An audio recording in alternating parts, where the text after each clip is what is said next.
오늘 이제 설교 분석이라는 제목으로 함께 말씀을 나누도록 하겠습니다. 우리가 좀 전에 이제 본문이 어떤 때는 좀 짧기도 하고 좀 길기도 하는데 오늘 본문은 조금 길었죠. 그런데 사실 여러분이 읽었던 그 본문, 번갈아가면서 읽었던 그 본문이 일명 오순절 설교라고 불리는 사도 베드로의 설교 한 편을 여러분이 지금 읽으면서 또 동시에 내가 말하면 내가 듣잖아요. 그러면서 한 편을 사실 다 들은 거예요. 제 설교가 무직인 건 아니지만 보통에서는 좀 긴 편입니다. 중상, 아주 뭐 1시간 넘어가는 분들도 있으니까 좀 길기도 하지만 우리가 이 베드로의 설교는 우리가 생각하는 것보다 일반적으로 설교라고 생각하는 것보다가 길이가 훨씬 짧죠. 그래서 설교라 하기보다는 복음 전도에 가깝다고 말할 수도 있겠는데요. 우리가 읽은 이 정도의 설교 혹은 복음 전도의 이 본문 원고를 가지고 했다면, 원고를 가지고 한 건 아니지만 이 정도 원고라면 아마도 10분에서 15분 정도 베드로가 말하지 않았을까 싶습니다. 딱 이제 지금도 하나 모르겠는데 전에 한창 이제 사람들이 관심을 많이 가졌던 세바시라는 강연이 있었어요.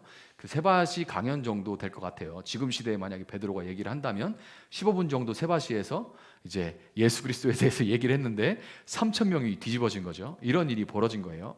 그런데 문제, 제가 지금 말씀드린 대로 이 문제가 15분 얘기했는데 전 세계 도처에 흩어져 있다가 이제 바벨론에 이스라엘이 멸망하고 그 다음에 또 시리아에 멸망하고 그 다음에 로마의 식민지가 되면서 이스라엘 사람들이, 유대인들이 세계에 뿔뿔이 흩어지게 됐는데 그런 사람들을 디아스포라라고 얘기하거든요. 이 유대인 디아스포라 3,000명이 이제 오순절을 맞아서 이 예루살렘을 찾아온 겁니다. 그 전에 6월절부터 해가지고 쭉 한 50일 정도를 계속 머물러 있는 사람도 있다고 말씀을 드렸었어요. 거기 모여있던 그 예루살렘에 모여있던 사람들이 3,000명이 가슴을 치면서 그 마음을 돌이켜 예수님을 그들의 주인으로 영접하는 일이 벌어진 겁니다. 그냥 세바시 강연 끝나고 강연 멋있었으면 이 정도가 아니고 정말 그 가슴을 치면서 예수님이 나의 주인이다 라고 고백을 하면서 그 삶을 돌이키게 된 거예요. 자, 이쯤 제가 설명을 드리면 여러분들이 속으로 무슨 생각을 하실지를 제가 알지만 저는 베드로가 아니기 때문에 오늘도 15분 설교는 아닙니다. 누구는 30분에서 40분을 설교를 해도 3,000명은커녕 30명도 버거운데 어떻게 15분 설교에 복음 전도에 전파에 이런 일이 벌어지게 된 걸까요? 자, 설교자는 아닐지라도 지난주에 말씀드린 대로 여러분 모두는 만인 선지자입니다. 만인, 모든 사람들이 다 이제 성령이 임하신 이후로 그 성령이 다시 하늘로 가신 것이 아닙니다. 이 땅 가운데 우리와 함께 있죠. 그래서 이 대성령의 시대에 모든 사람들이 만인 선지자가 된 이런 시대에 하나님의 큰일, 즉 예수 그리스도의 복음을 전해야 하는 여러분들 역시 베드로의 이 짧은 메시지를 통해서 벌어진 일이 놀랍고 신기하기는 마찬가지일 거예요. 특히 강연하시는 분들 같으면은 와, 상상만 해도 정말 모든 강연자들이 꿈꾸는 일이죠. 3,000명이 다 막 그 정도가 아니라 와, 제 삶이 변했습니다. 막 이러는 거죠. 그래서 오늘은 모든 설교자 그리고 복음을 맡은 모든 믿는 자들이 꿈꾸는 이 오순절 베드로의 설교에는 어떤 비밀이 숨겨져 있는지에 대해서 함께 설교를 분석해 보도록 하겠습니다. 신학교에서 많이 하는 건데요. 설교를 이제 하나하나 분석을 좀 해보도록 할게요. 자, 23절, 24절에서 베드로는 그가 하나님께서 정하신 뜻과 미리 아신 대로 내준 바 되었거늘 너희가 법 없는 자들의 손을 빌려 못 박아 죽였으나 하나님께서 그를 사망의 고통에서 풀어 살리셨으니 이는 그가 사망에 매여 있을 수 없었음이라 라고 이렇게 선포를 합니다. 자, 성자이신 예수님이 이방인들의 손에 넘겨져서 십자가에 달려 죽은 것이 성부 하나님이 이미 그 미리 뜻을 정하시고 이미 계획하신 대로 그 아시는 대로 계획하시는 대로 그대로 이루어졌다라고 베드로가 지금 선포를 하고 있는 거죠. 자, 일개 인간에 불과한 베드로, 그것도 제사장 출신도 아니고 신학을 평생 공부한 어떤 신학자도 아닌 갈릴리 깡촌 어부 출신 베드로가 감히 하나님의 뜻을, 신의 뜻을, 하나님의 뜻을 지금 내가 훤히 꿰뚫고 있다, 다 꿰고 있는 것처럼 이렇게 담대하게 자신 있게 선포를 할 수 있었던 이유, 지금 우리야 하나님이 이렇게, 제가 교리도 설명도 하고 또 여러분들이 교회를 다니시면서 이래 듣기도 했을 거예요. 그래서 하나님께서 이렇게 예수 그리스도를 보내시기로, 우리를 구원하시기로 작정하셨고 계획하신 대로 예수님이 오셨고, 이거는 예수님이 오시고 우리가 이제 베드로의 설교가 기록된 이것을 보면서 2000년의 시간이 흐르면서 이제 이거는 아주 기본적인 교리가 됐지만, 예수님 돌아가신 지 얼마 되지도 않은 이때에 베드로가 담대하게 일어나서 이 모든 것들이 다 하나님이 이미 구약에 기록된 대로 계획하신 그대로 예수께서 오시고 십자가에 달리신 것이다 라고 하나님의 그 계획과 하나님의 마음의 뜻을 다 꿰고 있는 것처럼, 그 유대인들, 그 잘난 사람들도 아무도 몰랐던 것을 지금 꿰고 있는 것처럼 담대하게 설명할 수 있었던 것은 그를 충만하게 하신 성령 때문입니다. 그를 충만하게 하신 성령 때문에요. 한번 고린도전서 2장 9절 10절을 볼게요. 주로 보시고 제가 한번 읽어드리도록 하겠습니다. 고린도전서 2장 9절 10절입니다. 기록된 바 하나님이 자기를 사랑하는 자들을 위하여 예비하신 모든 것은 눈으로 보지 못하고 귀로 듣지 못하고 사람의 마음으로 생각하지도 못하였다 함과 같으니라. 오직 하나님이 성령으로 이것을 우리에게 보이셨으니 성령은 모든 것 곧 하나님의 깊은 것까지도 통달하시느니라. 아멘. 자, 하나님의 깊은 것, 그 마음의 계획까지도 통달하시는, 우리 영혼이 우리의 생각을 아는 것처럼 하나님의 영이신 성령님께서 하나님의 마음의 계획까지도 통달하시는 그 성령님으로 인해 예수님을 이 땅에 보내신 하나님의 뜻과 계획을 베드로가 깨닫게 되고 알게 되고 그것을 선포한 거죠. 이렇게 이 하나님의 계획에 대해서 깨닫고 선포한 베드로는 이어서 성자 예수님이 십자가에 달려서 돌아가셨는데, 그분이 돌아가셨지만 사망에, 죽음에 매여 있을 수 없는 분이기 때문에, 매여 있어서는 안 되는 분이기 때문에 하나님께서 그를 사망의 고통에서 풀어 살리셨다, 이렇게 선포를 합니다. 요한복음 14장 26절 한 구절을 더 볼게요. 요한복음 14장 26절. 보혜사 곧 아버지께서 내 이름으로, 예수님이 하신 말씀이에요. 곧 아버지께서 내 이름으로 보내실 성령, 그가 너희에게 모든 것을 가르치고 내가 너희에게 말한 모든 것을 생각나게 하리라. 그때 내가 한 말들이 어떤 뜻이었는지, 그리고 그때에 다 생각나게 할 것이다 라고 말씀하신 거예요. 예수님이. 누가 그렇게 한대요? 내 이름으로 보내신 성령이 너희와 함께 함으로 내가 말한 모든 것들이 깨달아지고 그때 생각나게 할 것이다 라고 말씀하신 거예요. 예수님이 약속하신 이 성령으로 충만함을 받은 베드로는 그 베드로의 이성이 놀랍도록 새로워져서 예수님이 가르쳐 주셨던 말씀을 떠올리면서 그분이 이 땅에 오신 그 목적 역시, 하나님의 계획과 예수님의 이 땅에 오신 목적까지도 베드로는 성령을 통해 통달하게 되었던 것입니다. 여러분, 이 베드로가 설교할 때 사망의 고통에서 풀어 살리셨으니 이렇게 얘기를 하는데요, 사망의 고통에서 고통으로 번역된 이 헬라어 오딘이라는 헬라어는 사냥꾼의 덫을 의미하는 히브리어 헤벨을 헬라어로 옮겨놓은 겁니다. 오딘, 그리고 헤벨에서 온 말이에요. 자, 사냥꾼의 덫. 베드로가 이 사망, 죽음을 사냥꾼의 덫으로 표현한 것은, 사냥꾼들이, 짐승들이 다니는 그 길목에 덫을 쳐놓고 기다리듯이 모든 사람들이 이 죽음, 사망을 피할 수 없기 때문에 그래요. 그리고 그 덫이 어디 쳐 있는지, 우리가 늘 다니는 길인데 그 덫이 어디 쳐졌는지 우리는 모릅니다. 그래서 나는 건 순서가 있지만 가는 건 순서가 없죠. 모든 사람들이 그 덫을 피할 수가 없습니다. 코로나 기간 동안에 방송에서, 세바시에서도 봤었고 저도 간간히 세바시를 보는데요, 이제 영상 같은 걸로, 그 코로나 기간 동안에 방송에 종종 등장했던 철학자 강신주 씨가 어떤 말을 했냐면, 그 표현이 마음에 한번 와닿았던 적이 있는데, 뭐라고 했냐면, 강신주 씨가 인간은 죽기 때문에 아름답다 이렇게 얘기를 했어요. 사람은 죽기 때문에 아름다운 것이다. 죽지 않는다면 이렇게 아름다울 수 없다. 사람은 죽기 때문에 아름답다 이런 말을 했어요. 마음에 와닿는 말이고 맞는 말입니다. 꽃은 시들기 때문에 활짝 피었을 때 예쁜 거죠. 꽃이 시들기 때문에. 그래서 우리가 가을 되면 단풍 보러 가고, 봄에는 무슨 꽃 보러 가고, 여름에는 무슨 꽃 보러 가고, 그때그때 피는 꽃들이 있잖아요. 1년 내내 그렇게 펴 있으면 그게 예쁜지 모를 거예요. 그런데 시들었다가 때가 되면 그때 피기 때문에. 그래서 꽃이 참 아름답죠.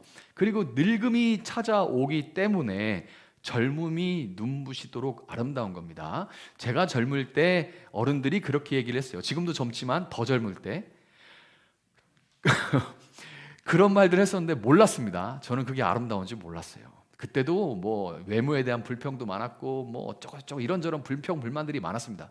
그런데 생각해 보면 지금 제 나이 때 그 20살 초반 초중반의 청년들을 보면 와 정말 예쁘고 아름답습니다. 정말 활짝 피고 있는 거죠. 너무나 예쁜데 그게 늙음이 점점 우리가 사그러드는 게 있기 때문에 저렇게 예쁜 거예요. 저렇게 지금 애들이 저렇게 저를 보고 있는데 저 때가 저렇게 피어오르고 있잖아요. 거기다 코 그렇게 문지르면 안 돼. 이렇게 피어오르고 있는 거예요. 근데 여러분 잘 생각해 보세요.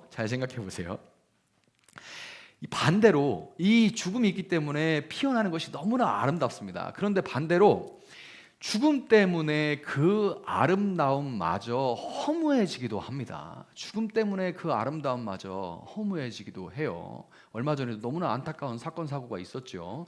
죽음 때문에 그 아름다운 모습들이 허무해지게 느껴지기도 합니다. 그 허무함은 또 죽으면 끝이라는 생각으로 방탕함에 자신을 내어 맡기게도 만들어요. 또 우리는 죽음 때문에 슬프고 절망하기도 하고 무엇보다 결정적으로 인간은 죽기 때문에 두려워합니다. 이 두려움이 어디서 왔냐? 그러면 죽기 때문에 죽음에서 오는 거예요. 히브리서 2장 15절은 인간이 죽기를 무서워하기 때문에 한평생 죽음의 세력을 잡은 자 마귀에게 매여서 종노릇하면서 살아간다 이렇게 말을 합니다. 마귀가 죽음에 대한 두려움을 틈타서 주인 노릇을 하면서 사람으로 하나님의 형상으로 지어진 천사보다 조금 못하게 지어진 그 아름다운 사람을 무당을 찾아가서 돈을 갖다 바치면서 구슬하고 부적을 쓰고 귀신 앞에 싹싹 빌도록 만들어요. 이 두려움을 틈타서 마귀가 하는 짓입니다. 마귀가 죽음의 세력을 잡은 자 마귀가 돈이, 성공이, 권력이, 유명세가 죽음을 이기고 이 땅에서 영원히 살 수 있게 만들어 주기라도 하는 것처럼 인간으로 하여금 오직 그것을 향해서 눈이 멀어서 그것만을 위해 달려가도록 만들기도 하죠. 그래서 여러분 이것만을 위해 달려가는 사람들은 이 돈과 권력에 취한 사람들, 마귀에게 붙들려 돈과 권력에 취해 그것이 이 땅에서 영원히 살 수 있을 것처럼 만들어준다고 생각하며 사는 사람들은 인간의 형상을 점점 잃어버리고 그들의 주인인 마귀와 같이 변해가요. 그래서 최근 TV에서 계속 보고 있지 않습니까? 수많은 젊은이들이 죽은 그 현장에서 죽음을 앞두고도 농담 따먹기를 할 수 있는 그런 형상이 되는 거예요. 누구 때문에 그런 거예요? 그건 하나님이 지으신 그 모습이 아닙니다. 평생을 마귀의 종노릇하면서 마귀를 닮아가는 거예요. 그래서 사람이 죽은 그 앞에서도 농담할 수 있는 거예요. 웃으면서 농담할 수 있게 되는 겁니다. 어떻게 저럴 수 있나? 그럴 수 있어요. 한편 마귀는 죽음에 대한 두려움으로 사람들을 각종 중독에 빠지게도 만듭니다. 뭔가에 사로잡혀서 이 죽음에 대한 두려움을 애써 가리고 있는데 안 보이게, 마치 주먹을 내 눈앞에 딱 두면은 다른 게 안 보이는 거하고 똑같죠. 요것만 보게 만드는 거예요. 요것 때문에 다른 게 있는데 안 보이는 것처럼 살아가게 하는 거예요. 이 죽음에 대한 두려움을 애써 잊은 채 살아가게 만드는 겁니다. 자, 알코올 치유센터를 운영하시는 분의 글을 읽어본 적이 있어요. 이 두 형제가 알코올 중독이었다가 그중 동생이 결국 피를 토하고 죽게 됐습니다. 그런데 그 형이 동생의 장례식장에 와서 소주를 들이붓는 모습을 보면서 그 치유센터를 하시는 분이 절망했던, 둘 다 자기 치유센터에 있었어요. 근데 동생이 끝내 막 들이붓다가 결국에는 피를 토하고 죽었어요. 그런데 형이 그 장례식장에 와서 또 술을 들이붓는 모습을 보면서 절망하면서, 알코올 중독은 피를 토하면서도 그 피를 소주로 헹궈내는 병이다 라고 얘기를 했던 그런 말이 기억이 납니다. 그런데 여러분, 알코올 중독만 중독인 것이 아니죠. 알코올 중독인 것만 중독이 아닙니다. 흔히 아는 담배나 마약 외에도 음란물 중독, 스마트폰 중독, 게임 중독 등등등, 이 중독의 가지수가 점점 많아져요. 뭔가에 다들 중독이 되어서 살아가고 있습니다. 그런데 여러분, 예수님은 공생애를 시작하시면서 누가복음 4장 18절을 선포하면서 공생애를 시작하십니다. 한번 보도록 할게요. 제가 읽어드리겠습니다. 주의 성령이 내게 임하셨으니 이는 가난한 자에게 복음을 전하게 하시려고 내게 기름을 부으시고 나를 보내사 포로된 자에게 자유를, 눈먼 자에게 다시 보게 함을 전파하며 눌린 자를 자유롭게 하고 주의 은혜의 해를 전파하게 하려 하심이라. 아멘. 이게 예수님이 딱 사람들 앞에 처음 서서 했던 설교 중에 본문이에요. 이 본문을 딱 선택해서 읽어준 다음에 예수님께서 이 말씀, 이사야가 선포했던 말씀인데, 이사야 선지자가 예수님 오시기 1000년 전에 했던 이야기를, 이 말씀이 오늘 너희 눈앞에 이루어졌다, 내가 바로 그다, 이것을 위해 왔다라고 예수님 말씀하시면서 본인의 사역을 시작하셨어요. 그러니까 예수님이 이 땅에 오신 이유는 뭐예요? 죽음의 권세 잡은 자, 마귀에게 붙들려 포로되고 억눌려 있는 자들에게 해방을 선포하고 그들에게 온전한 자유를 주시기 위해서, 온전한 자유를 허락하시기 위해서 예수님께서 오신 것입니다. 인간으로 이 땅에 오신 예수님 역시 십자가에서 죽으셨죠. 죽음을 피할 수가 없었습니다. 모든 사람이, 인간으로 이 땅에 태어난 존재하는 모든 존재들이 죽음을 피할 수가 없듯이 예수님도 죽으셨지만, 그러나 하나님께서 죽음에 매여 있을 수 없는 그분을 사망의 고통에서 사망이 덫처럼 붙들고 있는데 그 덫을 풀어 제끼고 예수님을 하나님께서 살려내셨죠. 그 사망의 고통에서 풀어 살리셨고, 그로부터 그분의 죽으심과 부활하심을 믿는 모든 사람들에게는 죽음의 권세 잡은 마귀의 종노릇에서 해방돼서 영원한 생명을 소유하고 누릴 수 있다는, 그분 안에 있으면 그 소망을, 그 영원한 생명을 누릴 수 있다는 소망이 주어지게 된 것입니다. 한편 36절에서 베드로가 이 말을 먼저 깨닫고서 베드로가 설교를 했죠. 선포했죠. 그런데 36절에서 베드로가 예수님이 사망에 매인 모든 사람들의 유일한 소망임에도 불구하고 너희가 바로 그분을 십자가에 못 박아 죽였다라고 말했을 때, 너희들의 유일한 소망인 그 예수를 너희가 십자가에 못 박아 죽였다라고 말했을 때, 그 말을 들은 유대인들은 마음에 찔려 베드로와 다른 사도들에게 형제들아 우리가 어찌할꼬 하면서 탄식하면서 그들에게 물어봅니다.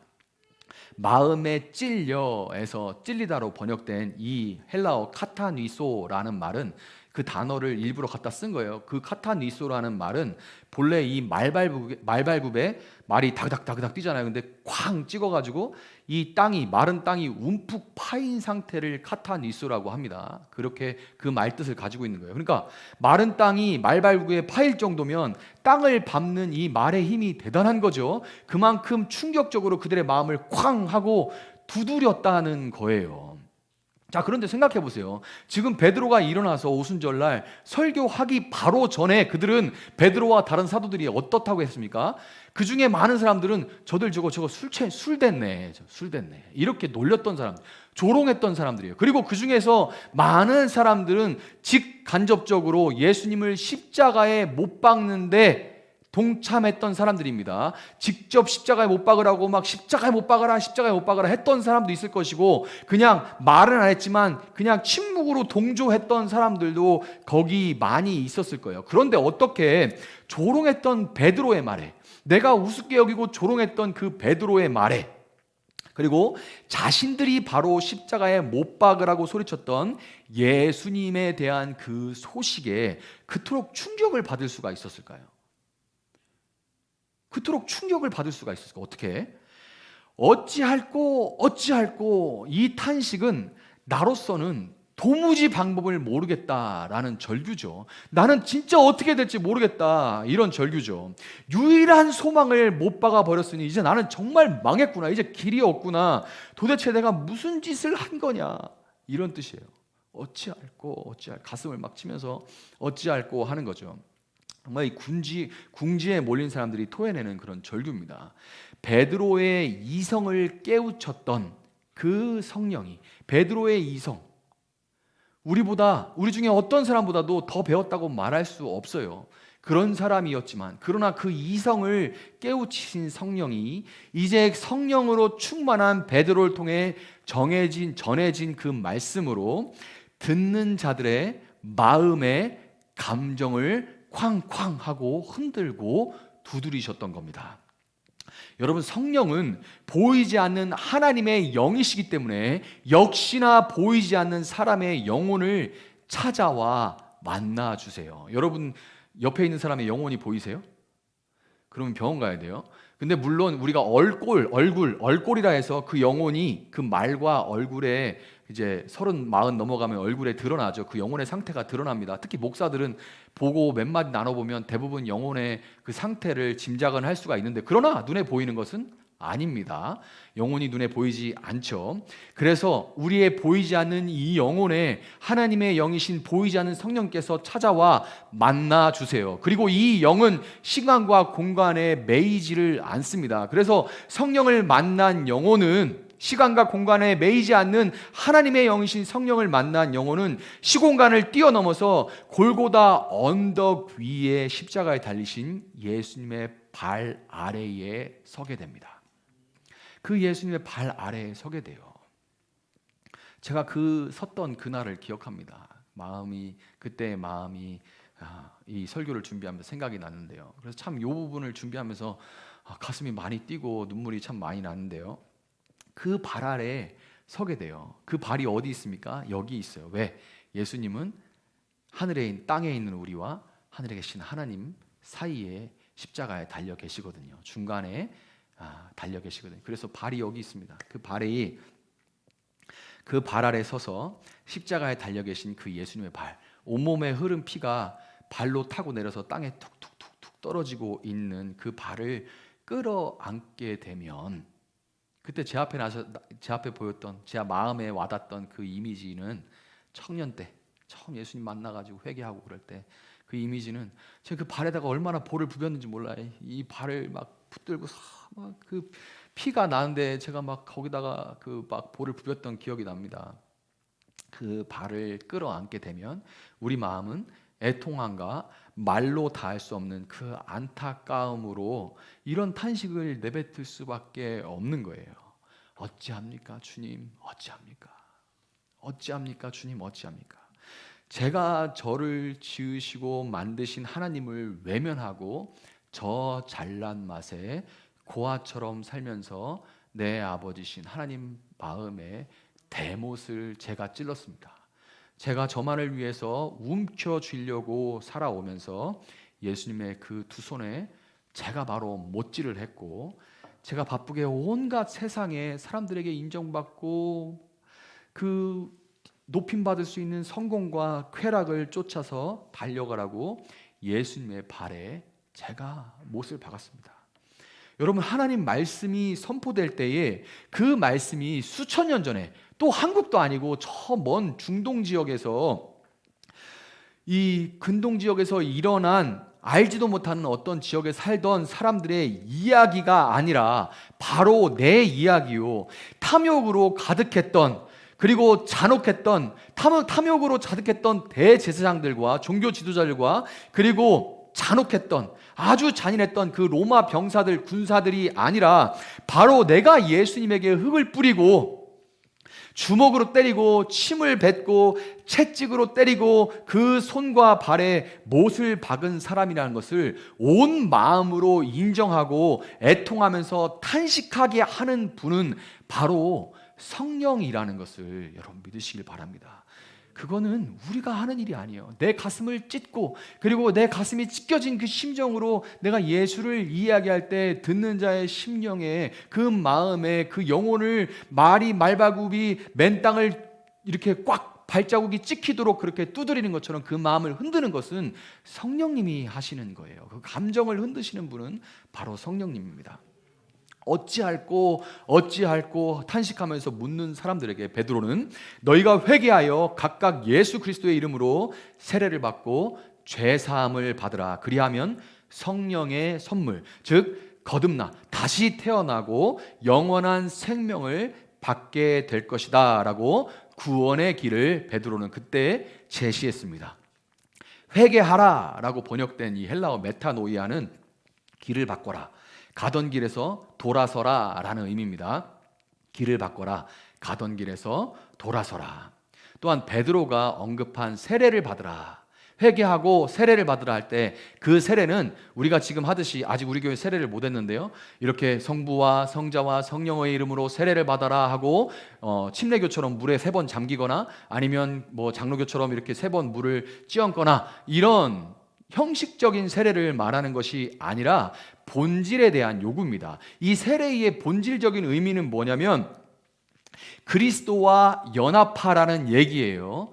그리스도와 신랑 신부가 결혼해서 연합하듯이 그리스도 예수와 연합하라는 것이 바로 세례의 본질적인 의미입니다. 그리스도의 죽음과 연합해서 죄의 노예였던 우리의 옛사람은 죽고 그리스도의 부활과 연합한 새로운 삶의 출발 시작점이 바로 세례인 거예요. 그러니까 베드로가 회개해서 예수 그리스도의 이름으로 세례를 받고 죄 사함을 얻으라 이렇게 말한 것은 죄의 길을 떠나 구원자이신 그리스도와 연합한 그런 삶을 살아가라라고 촉구한 겁니다.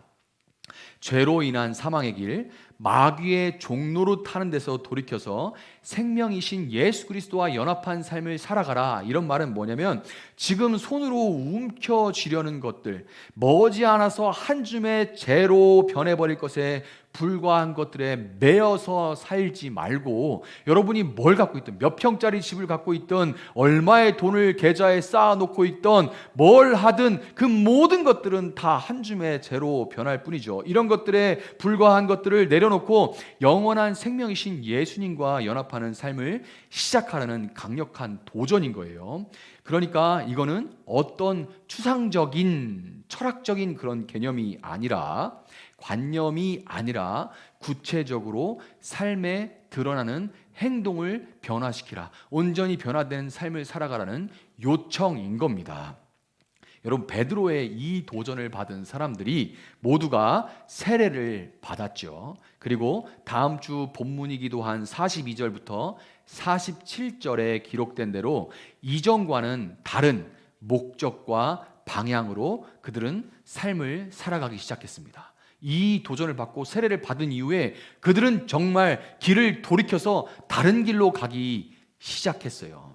성령 충만한 베드로의 설교를 통해서 성령은 듣는 사람들의 감정을 두드리고 흔들고 했던 것에 이어서 그들로 하여금 의지를 발동시켜서 하나님의 말씀에 순종하고 그 하나님의 진리의 말씀을 그들의 삶에 적용하는 구원받은 하나님의 백성으로서 살아갈 수 있도록 그들의 의지를 작동을 시켜 주셨던 겁니다. 자, 지금까지 우리가 베드로의 오순절 설교를 분석을 해왔습니다. 하나하나 한 절 한 절 보지는 못했지만 전체적으로 베드로의 오순절 설교를 분석해 왔는데요.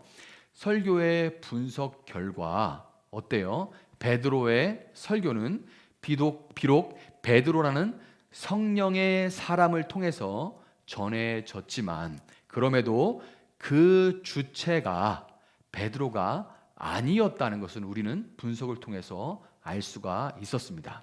성령의 충만을 받은 사람의 이성을 새롭게 해서 이전까지는 별로 관심도 없었고 또한 조금의 관심이 있었다고 할지라도 읽어도 들어도 제대로 이해도 할 수 없었던 그 하나님의 말씀, 하나님의 마음, 하나님의 계획을 깨닫고 예수님의 말씀이 때를 따라 생각나게 성령께서 해주셨죠. 성령의 충만을 받은 사람에게 성령께서 그렇게 해주셨습니다. 성령이, 다른 어떤 누구도 아는 성령이 성령의 충만을 받은 사람의 부족함과 연약함에도 불구하고 이 베드로의 설교를요 낱낱이 뜯어보면 그 단어들이 굉장히 사도 바울과 비교해서 조금 우리가 일반적으로 쓰는 그런 용어들이에요. 사도 바울은 자기도 모르게 굉장히 많이 배운 학자잖아요. 그러니까 말의 용어들이 전문 용어들을 많이 씁니다. 자기도 모르게 입에 밴 말들을 쓰는 거예요. 근데 베드로 전후서를 보거나 베드로의 설교를 보면요, 이 말들이 시장에서 쓰는 말들이 왜 어부니까요. 그 말이 조금 수준이 떨어진다. 말투가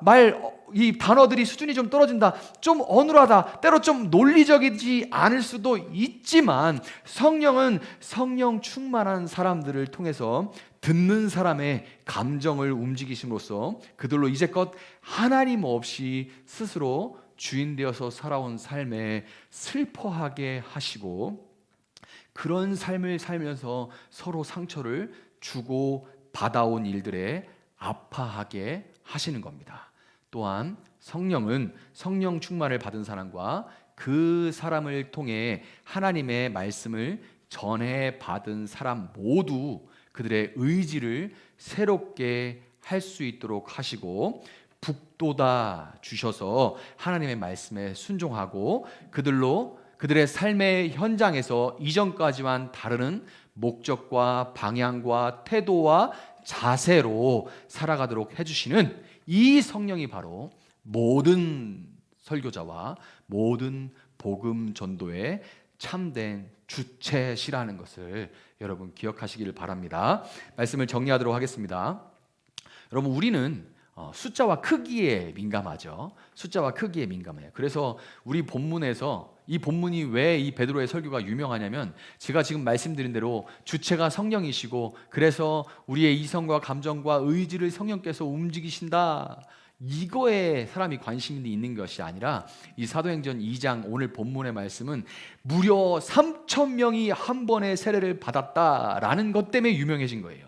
이게 사람입니다. 여기에 집중하는, 와, 3,000명이 한 번에 다 세례를 받았어, 와, 대단하다, 여기에 관심을 갖죠. 그런데 사실 이 3,000명은 제가 지지난주 설교 때였을 거예요, 설명드렸던 그 초실절에 드려지는 첫 곡식 다발과 같이 제가 초실절에 곡식 처음 낫으로 벼서 한 단을 묶어가지고 들어서 거제, 흔들어서 요제로 초실절 제사를 하나님께 드린다고 말씀을 드렸어요. 이 3,000명은 바로 한 단입니다. 오순절에 처음 이제 본격적으로 추수를 시작하기 전에 처음 한 단을 3,000명을 묶어서 들어서 흔들어서 이제 본격적으로 추수가 시작된다는 것을 알리기 위한 숫자예요. 자, 그러면 첫 단이 3,000명이에요.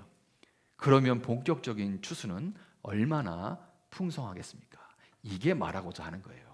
3,000명이 한 번에 회개하는 일이 첫 곡식 한 다발이에요. 그러면 그 후에 본격적으로 벌어지는 추수는 얼마나 풍성할까요? 여러분, 오순절 초대교회를 통해 본격적인 추수의 시작을 알리신 성령은 이 마지막 때에 여전히 성령의 충만을 받아서 추수에 동참할 교회를 찾고 계십니다.